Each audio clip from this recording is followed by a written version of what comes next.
নতুন করে আগা হয় তো তাহলে মানে ছড়ায় ভালো, ফলন ভালো হয়। এই যে এটারও কাটিং করে দেওয়া হয়েছে। তো আল্লাহ দিলে দেখা যাচ্ছে এবার গাছগুলো বালি জ্বালাইতেছে।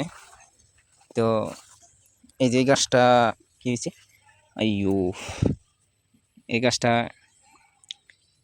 মারা গেছে, মানে পোকে কেটে ফেলাইছে। এই গাছটা মানে পোকে কেটে ফেলাইছে, এই কারণে মারা গেছে। আবার একটা এনে লাগাই দিতে হবে, দেখা যাক কি হয়।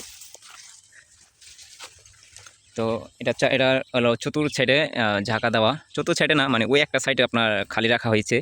ওই সাইডটা একটু গভীর, তো এই কারণে সেটা কোনো কিছু করা হয় নাই, শুধু এই 3 সাইডটা আর কি করা হয়েছে, যে এই সাইডটা আর হচ্ছে আপনার এই যে সাইডটা আর এই যে এই 3টা সাইড করা হয়েছে। আলাই দিলে যে একটু এই গাছটা মোটামুটি পড়েছে, তো একটু আগ পিস লাগানো হয়েছে গাছগুলো। তো এই গাছটাও বেশ একটা বলতেছে না, কিছুদিন আগে সার দিয়ে গেছিলাম, তো আমার আগে একটা ভিডিওতে দেওয়া আছে যে সার দিয়েছিলাম, তারপরও গাছটা বেশ একটা সুবিধা হইতেছে না। দেখা যাক তারপরও কি হয়। বালি মাটি, এই জায়গা একটু বালি মাটি, তো পমটা একটু কম পায়। যে গাছটা মোটামুটি আলহামদুলিল্লাহ বালি হয়েছে, ওইটার তুলনায় ওইটার এটা একসাথে লাগানো, তো এটা একটু বড় হয়েছে বেশি, ওইটা বড় হয় নাই, ওইটা মানে পুষ্টি কম পাইতেছে।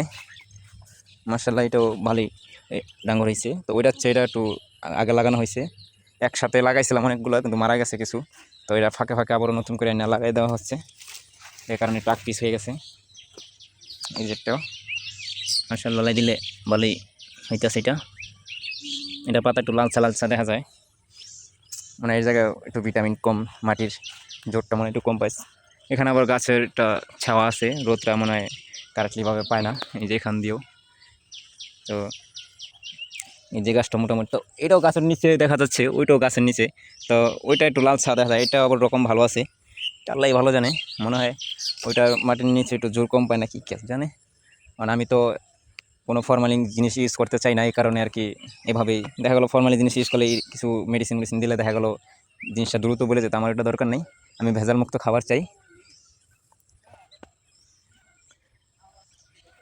তো গাইস, আমার জন্য দোয়া করবেন, আল্লাহ যেন এবারকার আমার ফলনগুলো ভালো হয়।